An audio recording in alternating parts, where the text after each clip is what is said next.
તરફ ભાવનગરની અંદર નર્સિંગ સ્ટાફ વિરોધમાં જોડાઈ ચૂક્યા છે અને પોતાની માંગણીઓને લઈ અને તેઓ અત્યારે વિરોધ પ્રદર્શન કરી રહ્યા છે। ભાવનગરના દ્રશ્યો સામે આવી રહ્યા છે, જેમાં નર્સિંગનો સ્ટાફ વિરોધમાં જોડાયો છે।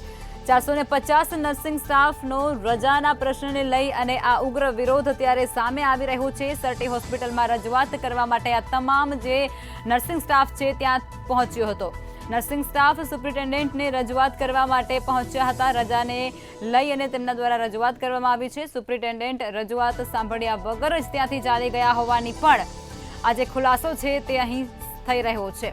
નાઇટ ઓફ રદ કરતા સ્ટાફને તકલીફ પડે છે તેવું પણ સ્ટાફ દ્વારા કહેવામાં આવી રહ્યું છે અને બહાર ગામથી આવતા સ્ટાફને પણ ભારે હાલાકી પડતા હોવાના અહીંયા વાતો પણ થઈ રહી છે, આક્ષેપો પણ થઈ રહ્યા છે। ત્યારે રજૂઆત કરવા છતાં પણ તંત્ર દ્વારા કોઈ કાર્યવાહી કરવામાં નથી આવી।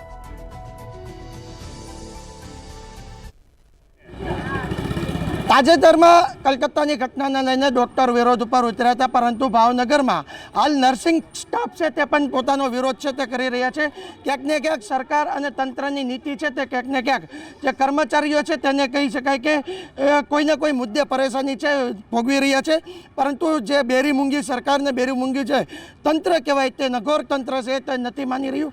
આપણે જોઈએ છે ભાવનગર સરટી હોસ્પિટલમાં 450 થી વધારે જે નર્સિંગ સ્ટાફ છે તે પોતાના મુદ્દે લડી રહ્યા છે। હાલ રજૂઆત કરવા પણ આવ્યા હતા, પરંતુ જે કહી શકાય કે આરએમઓ અને સુપ્રિન્ટેન્ડન્ટ છે તેને આટલી ખાસ મિટિંગ કોઈ હતી કે આટલા લોકોની મિટિંગ ન છોડી શક્યા અને 10 મિનિટ તેમની રજૂઆત સાંભળવા પણ ન ઊભા રહી શક્યા। આપણી સાથે જે આગેવાન છે તેની સાથે વાત કરશું। પહેલાં આપનું નામ? દિલીપભાઈ પટેલ। દિલીપભાઈ, શું કહેશો, શું મુદ્દો છે આટલી બધી સંખ્યામાં રજૂઆત કરવા આવ્યા છે, શું મુદ્દો છે? અમારે અહીંયા 2 રાત પાળી એની યારે ડે ઓફ અને નાઇટ ઓફ એમ કરીને અમે વર્ષોથી બધા નોકરી કરે છે, તો એને એક દિવસનો ફેરફાર કરી 1 રાત પાળી કરી આગલે દી સવારે આવવાનું, એટલે કોઈ પણ બહારગામના દીકરીઓ છે એ પાછા બહારગામ થઈને એક દીમાં તો ઘરે આવવાના। અહીંયા આપણે ઉના, અમદાવાદ, સુરેન્દ્રનગરના નર્સિંગ સ્ટાફ છે। એવું તમે ક્યાંથી આવો છો? ભાવનગર છું, ગારિયાધારની પણ ભાવનગર। ગારિયાધારથી કેવી તકલીફ પડે? બીજે દિવસે રજા હોય પરંતુ તરત સવારે આવવું પડે? તકલીફ પડે, સવારે ન પહોંચીએ, કઈ સવારે બસ મળે ન મળે, સમસ્યા છે તે હોવી જોઈએ।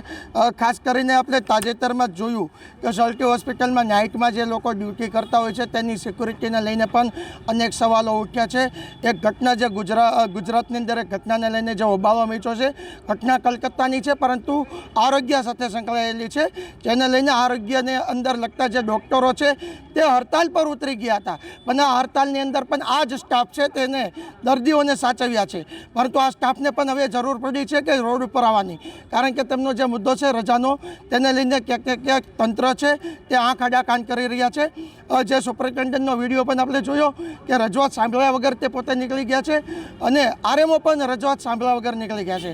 હવે કહી શકાય કે કલાક બાદ આ જે મુદ્દો છે તેને લઈને બેઠક થશે, પરંતુ સુપ્રિન્ટેન્ડન્ટ જે છે હોસ્પિટલના તે આ જે સ્ટાફ છે તેની જે માંગણી છે તેને યોગ્ય માનશે કે નહીં તે જોવાનું રહ્યું। હિરેન ચૌહાણ, મંતવ્ય ન્યૂઝ, ભાવનગર।